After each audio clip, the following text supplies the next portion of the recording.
হাসিনা আর আওয়ামী লীগ যদি বাংলাদেশে ঢুকে, আপনার আমার 18 কোটি মানুষের কেউর পিঠের চামড়া থাকবে না। আমাদের প্রয়োজনে আমার নিজের পিঠের চামড়া বাঁচানোর লেগেই সব আমরা একই হাসিনার বিরুদ্ধে নামবো। যে ভারতীয়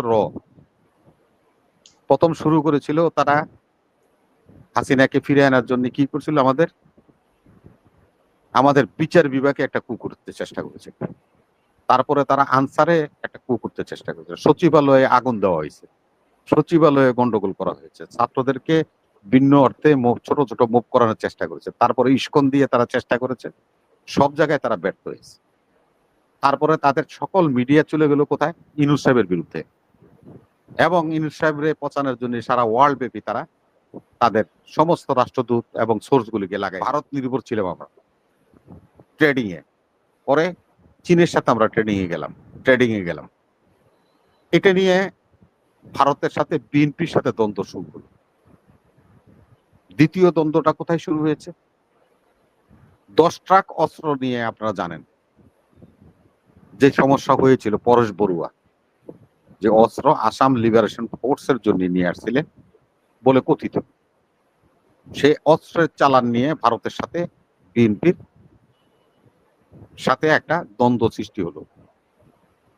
দেন আসাম লিবারেশন ফোর্সের যারা নাকি নেতা ছিলেন, পরেশ বড়ুয়া, রাজখোয়া, তারা কিন্তু বাংলাদেশে ছিল দীর্ঘদিন। বিএনপির সময় আগের বেলাও ছিল, 96 তো এই 2001 থেকে 6 সাল পর্যন্ত এই সমস্ত নেতারা আমাদের দেশেই ছিল। যখন এই 111 সরকারের পরে হাসিনা ক্ষমতা আসলো, তখন ভারতের সাথে চুক্তি করলো, করে রাজকোয়া এবং পরেশ বড়ুয়াকে ভারতের হাতে তুলে দিল।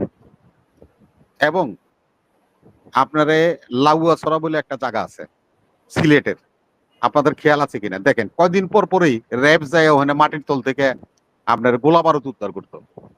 এটা একটা দীর্ঘ সময় এটা তাদের একটা রুটিন ওয়ার্ক ছিল। লাউয়াছড়াতে যাইয়া তারা খালি যদি এই যে ইয়ে পাইতো, সেল পাইতো, মোটর পাইতো, অস্ত্র পাইতো, মাটির তল থেকে এগুলো উঠাইতো। তার মানে ভারতকে বুঝাইতো যে বিএনপি এই সমস্ত তোমাদের বিচ্ছিন্নতাবাদীদেরকে এই দেশে আশ্রয় দিয়েছিল, এই দেখো কি সমস্ত জিনিসপত্র নিয়ে তারা বসেছিল, এগুলি আমরা তোমাদেরকে ফেরত দিলাম। ভারতের সাথে সম্পর্কের অবনতি বিএনপির ঐতিহাসিক। এবং আপনাদেরকে আমি বলি, শহীদ রাষ্ট্রপতি জিয়াউর রহমান একটা জাতীয়তাবাদী প্যাট্রিয়ট লোক ছিলেন। তিনি কখনো কারো খবরদারি পছন্দ করতেন না, যার কারণে উনি সার্ক প্রতিষ্ঠা করছিলেন, যার কারণে ইসলামিক আন্দোলনের উনি জোরালো ভূমিকা রেখেছিলেন। ইরাক ইরান যুদ্ধের যে আপনার কমিটিটা হয়েছিল, সেই কমিটির উনি দায়িত্ব পেয়েছিলেন, যুদ্ধ উনি বন্ধ করে দিতে পেরেছিলেন। উনি একটা আন্তর্জাতিক মডেল হয়ে গিয়েছিলেন রাজনীতিতে। ভারতীয় এই চক্রান্তকারীরা এবং শেখ হাসিনা বাংলাদেশে ঢুকার পরেই 17 দিনের দিন আমাদের দলের এই প্রতিষ্ঠাতা রাষ্ট্রপতি জিয়াউর রহমানকে আমরা হারাইছি। আমাদের সাথে ঐতিহাসিক একটা দ্বন্দ্ব আছে ভারতের, যেটা ভারত কখনো বিএনপিকে তাদের মনালোক বলে মনে করে না। প্রয়োজনে তারা বাত নিচে খাইব না, দরকার হলে মনে করেন যে ছোট একটা প্রাণী কুত্তারে দিয়ে দিব, তারপরও বিএনপি দিবেন। এবং আজকে একটা ছোট্ট কথা বলে দেয়, খুব ইম্পর্টেন্ট কথা, এবং এটা একটা সেন্সিটিভ বিষয়। আমাদের ভারপ্রাপ্ত চেয়ারম্যান তারেক রহমান সাহেব বলছে যে বিএনপির বিরুদ্ধে মিডিয়া ট্রায়াল শুরু হয়েছে। উনি তো একজন উচ্চ লেভেলের নেতা আমাদের, তো সব কথা তার উনি খুলে আপনার পাবলিকলি বলবে না, কথাটার অর্থটা বুঝতে পারি আমরা। সেটা হলো ভারতীয় প্রথম শুরু করেছিল তারা হাসিনাকে ফিরে আনার জন্য কি করছিল, আমাদের বিচার বিভাগে একটা কু করতে চেষ্টা করেছে। তারপরে তারা আনসারে একটা কু করতে চেষ্টা করেছে, সচিবালয়ে আগুন দেওয়া হয়েছে, সচিবালয়ে গন্ডগোল করা হয়েছে, ছাত্রদেরকে ভিন্ন অর্থে ছোট ছোট মুভ করানোর চেষ্টা করেছে, তারপরে ইস্কন দিয়ে তারা চেষ্টা করেছে, সব জায়গায় তারা ব্যর্থ হয়েছে। তারপরে তাদের সকল মিডিয়া চলে গেল কোথায়? ইউনূস সাহেবের বিরুদ্ধে। এবং ইউনূস সাহেবরে পচানোর জন্য সারা ওয়ার্ল্ড ব্যাপী তারা তাদের সমস্ত রাষ্ট্রদূত এবং সোর্স গুলিকে লাগাই দিল, এবং সব জায়গায় ইউনূসের বিরুদ্ধে তারা বক্তব্য সকল রাষ্ট্রের কাছে উপস্থাপন। সেখানেও তারা দেখেছেন, ওই জন্য আমি বলছি যে মিস্টার ইউনূস হলো একটা গ্লোবাল সিটিজেন, যার কারণে তারা সেখানেও সুবিধা করতে পারে না। তারপরে আসলো কোথায় তারা? আমাদের সেনাবাহিনীকে পঙ্গু করে দেওয়ার জন্য থিওরি নিয়ে গেল।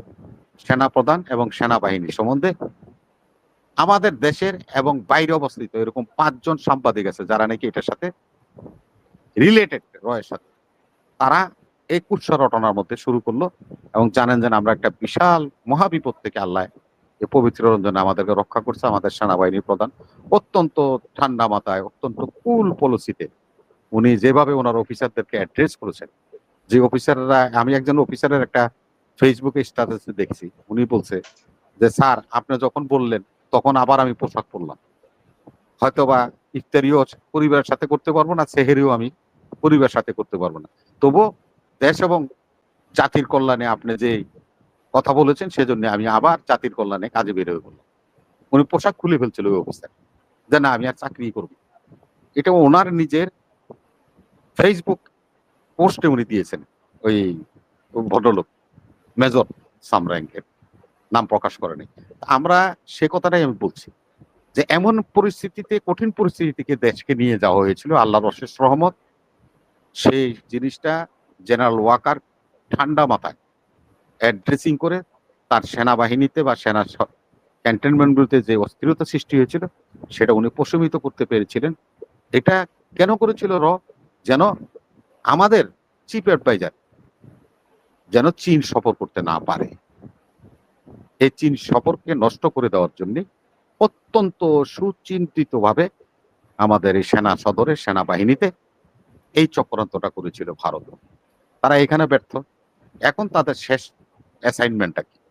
যে বিএনপিকে কিছুতে ক্ষমতা আসতে দেওয়া যাবে না।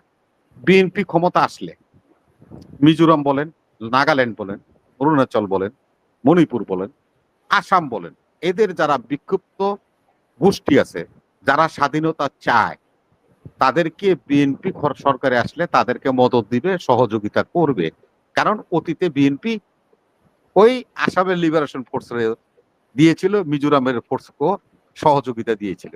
সেজন্যই তারা কিছুতে বিএনপিকে ক্ষমতায় আসতে দিতে চায় না। যার কারণে বিএনপি কে লিড করে? তারেক রহমান। তার চরিত্র, তার দলের চরিত্র এবং তাকে নিয়ে মিডিয়া ট্রায়ালের মাধ্যমে জনগণের কাছে এই দলটাকে নিচ্ছিন্ন করে দিতে চায়। নিচ্ছিন্ন করে দিলেই তারা মনে করে এবার যে কোনো সরকারি আসুক না কেন সেটা পুতুলের মতো আমরা ইচ্ছা মতো ব্যবহার করতে পারবো, যেমন হাসিনাকে আমরা ব্যবহার করেছি। সেজন্য বন্ধুগণ, ঐতিহাসিক সত্যগুলি জানবেন। আমরা বলুন যে মির্জা ফখরুল ভারতের দিকে গেছে, ভারতের দালাল আছে বিএনপির মধ্যে, এগুলি সবকিছু আমরা শুনি, কিন্তু ঐতিহাসিক সত্যটা শুনবেন। ওই যে আমি সেজন্য বলছিলাম যে সেরাটনে খাওয়াইলেন, পুলিশ সেনা এনে লাত্তি মেরে গাড়ি থেকে ফেলে দিলেন, ওই লাত্তি মারাটা মনে থাকে।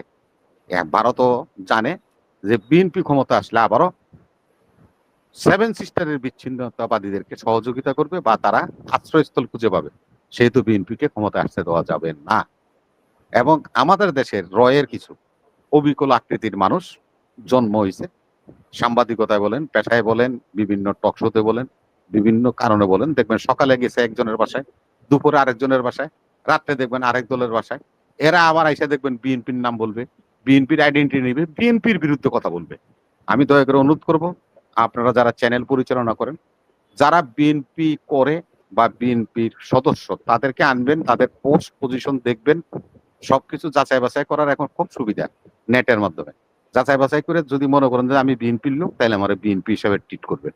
আর যদি আমি বিএনপির লোক না হই, তাহলে হয়তো আমাকে বিএনপির বিশ্লেষক, বিএনপির অমুক তমুক ইত্যাদি আইডেন্টিটি আপনারা করে আমার দলের ক্ষতি করবেন না। এটা আমার একটা বিনয়ের সহিত আপনাদের প্রতি অনুরোধ রইল। আজকে আমি আরেকটা শেষ কথা বলে যাই। আমি কালকে ফেস দ্য পিপলে সাগর ভাইয়ের সাথে এটা বলতেছিলাম, এই ঐক্যের কথা এই জন্য আমি বলতেছি। শুনেন, সকলের উদ্দেশ্যে আমি বিনয়ের সহিত বলছি, হাসিনা আর আওয়ামী লীগ যদি বাংলাদেশে ঢুকে, আপনার আমার 18 কোটি মানুষের কেউ পিঠের চামড়া থাকবে না। আমাদের প্রয়োজনে আমার নিজের পিঠের চামড়া বাঁচানোর লেগেই সব আমরা একই হাসিনার বিরুদ্ধে নামবো। যেমন 5 তারিখে আমরা নামছিলাম রাস্তায়, ঠিক তেমনি আমরা নামবো। এখন রাজনৈতিক পরিস্থিতি, পরিবেশের কারণে রাজনৈতিক রেটরিক কিছু বক্তব্য বলতে হবে, দলকে উজ্জীবিত রাখতে হয়, কর্মীদেরকে উজ্জীবিত রাখতে হয়। ওই দলের নেতারা এক ধরনের বলবে, আমরা বলবো কে ভালো কে মন্দ ইত্যাদি। এগুলি কিন্তু রাজনীতির চর্চা, বিউটি। এখন এইটাকে যদি আপনারা জনগণ মনে করেন যে এই যে কাজে ঝগড়া করতেছে বা নিজেদের মধ্যে কামড়াকামড়ি করতেছে, এটা কিন্তু সঠিক না। রাজনীতি করতে হলে একজন একজনের প্রতিপক্ষ, অতএব সে তার লেভেলে কথা বলবে, উনি ওনার লেভেলে, ওই দল তার লেভেলে কথা বলবে। এটা বলতেই থাকবে, অনাদিকালই চলছে এটা। ব্রিটিশদের 200 বছরে চলছে, পাকিস্তানের এটা চলছে, শেখ হাসিনার জীবনে চলছে। এটা চলতেই থাকবে, এখানে আপনাদের অরিট হওয়ার কিছু নাই। তবে যদি শুনেন আওয়ামী লীগ বাংলাদেশে ঢুকতেছে হাসিনা, এ কথা শুনলে কিন্তু আপনারা আমার কেউ উঠকে লেগে ডাক দেওয়ান লাগবে না। সবাই এক হয়ে আওয়ামী লীগের বিরুদ্ধে আবার 5 তারিখে যেমন নামছি, আগামীতে নামবো ইনশাল্লাহ। ধন্যবাদ, ভালো থাকেন, সুখে থাকেন, সবার মঙ্গল কামনা করি। আসসালামু আলাইকুম ওয়া রাহমাতুল্লাহ। ধন্যবাদ।